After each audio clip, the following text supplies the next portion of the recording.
नमस्कार। Creative writing school में आपका बहुत बहुत स्वागत है। जैसा कि आप जानते हैं कि 4 पुरुषार्थों में जो पहला पुरुषार्थ है अर्थ, मैं उसकी प्राप्ति में लेखन लिखने की कला और बोलने की कला के माध्यम से आपका सहयोग करता हूं। यानी कि आप लिखकर और बोलकर कैसे अर्थ की प्राप्ति कर सकते हैं, एक अपने लिए अलग से आय बना सकते हैं, उसमें मैं आपका सहयोग करता हूं। इसी क्रम में एक नया वीडियो आपके लिए प्रस्तुत है। आइए शुरू करते हैं। कई ऐसे विद्यार्थी मेरे हैं या मेंटी हैं, वो मुझसे क्वेश्चन पूछते रहते हैं कि सर जब हम लिखने जाते हैं उसके पहले तो हमारे दिमाग में आइडिया रहता है, लेकिन जैसे ही हम लिखना शुरू करते हैं अब समझ में नहीं आता है कि आगे क्या लिखें, क्या डालें। अब तो आगे समझ में नहीं आ रहा है, रुक जाते हैं वहीं पर, जैसे गाड़ी चलते चलते जाए और गाड़ी का ब्रेक लग जाए। सबके साथ होता है, राइटर ब्लॉक है। ऐसा नहीं है कि मेरे साथ ऐसा नहीं होता, ऐसा नहीं है कि किसी भी राइटर के साथ ऐसा नहीं हुआ होगा। यह सामान्य सी बात है, सबके साथ होता है। यदि बुखार में शरीर गर्म होता है तो गर्म होता है, ऐसा नहीं है कि एक आदमी का होता है, सबका होता है। वैसे ही यदि कोई व्यक्ति कोई लक्ष्य को पाना चाहता है तो उसमें उसको थोड़ा तकलीफ झेलना पड़ेगा। उसी प्रकार जब कोई लिखना चाहता है तो ये आम बात है, ये तो होगा ही होगा। लेकिन तब है कि यदि हो रहा हो तो हम क्या करें। जब मेरे साथ ऐसा कुछ होता था तो मैं क्या करता था, मैं थोड़ा देर के लिए विचार करना शुरू करता था कि मैं क्या क्या लिख सकता हूं। कोई टॉपिक लिया, उसके ब्रेन स्टॉर्मिंग करता था, क्या क्या लिख सकता हूं। दूसरा मैं ये करता था कि जो ये सब्जेक्ट है, जो ये टॉपिक है, उसके बारे में मेरी जानकारी क्या है और उसको किस तरीके से हम प्रस्तुत कर सकते हैं। थोड़ा सा ब्रेन स्टॉर्मिंग करते थे तो एक विचार पकड़ा जाता था, और उस विचार को पकड़ के जब हम आगे बढ़ते थे तो कई बार ऐसा समझ में नहीं आता था कि मैं लिख क्या रहा हूं। लेकिन जब बाद में जब पूरा पैराग्राफ कंप्लीट होता था तब मुझे एहसास होता था, अच्छा तो ये मैं लिख रहा था। यानी कि लिखने के पहले मुझे ये पता नहीं था कि मैं क्या लिखने जा रहा हूं। लेकिन जैसे ही मेरा पैराग्राफ पूरा हुआ, हमको लगा कि यार इस पे तो एक और पैराग्राफ हो सकता है, इस पे एक और पैराग्राफ हो सकता है, और ऐसे करते करते करते करते अच्छा खासा आर्टिकल बन जाता था। कई बार ऐसा हुआ है कि विचार नहीं आ रहे, लेकिन जब आने लगे विचार तो फिर रुक नहीं रहे।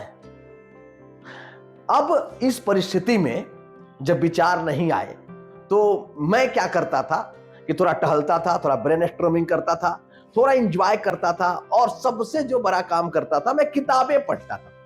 किताबों में क्या होता था कि किताब पढ़ते पढ़ते कोई ना कोई ऐसा टॉपिक, कोई ना कोई ऐसी बात क्लिक कर जाती थी जो उस टॉपिक से जुड़ा हुआ है। जैसे मेरे एक दोस्त थे अनिल जी, मैथ में उनका बहुत अच्छा पकड़ था।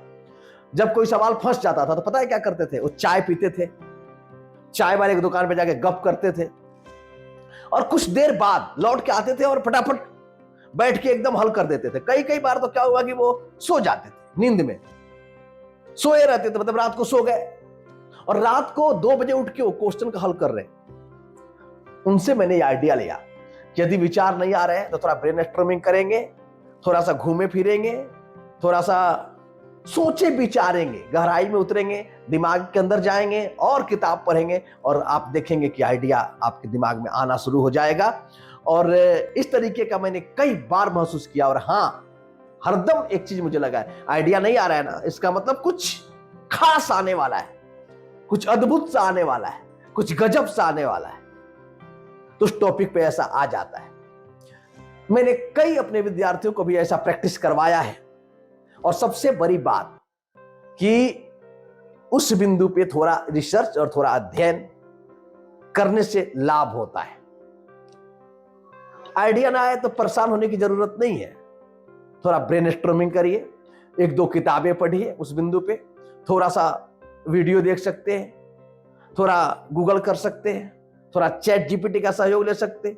लेकिन तब तक लिखना शुरू मत करिए जब तक आपका फ्लो ना आ जाए। या यूं समझिए, मैं एक क्या कहना चाहता हूं कि लिखना शुरू करिएगा और कुछ भी लिखते जाइए, लिखते जाइए, लिखते जाइए, और आप पाइएगा कुछ देर तक आप उलझुल लिख रहे हैं, बाद में एकदम से फ्लो आ गया।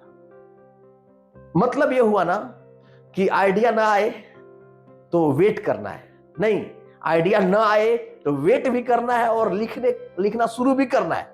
कुछ दूर चलने के बाद आइडिया अपने आप हमारे दिमाग में आ जाएगा। यानी कि यह एक आम बात है, जब जब आइडिया नहीं आता है तब तब हमें थोड़ा प्रैक्टिस करने की जरूरत होगी, थोड़ा ब्रेन स्ट्रीमिंग की जरूरत होगी।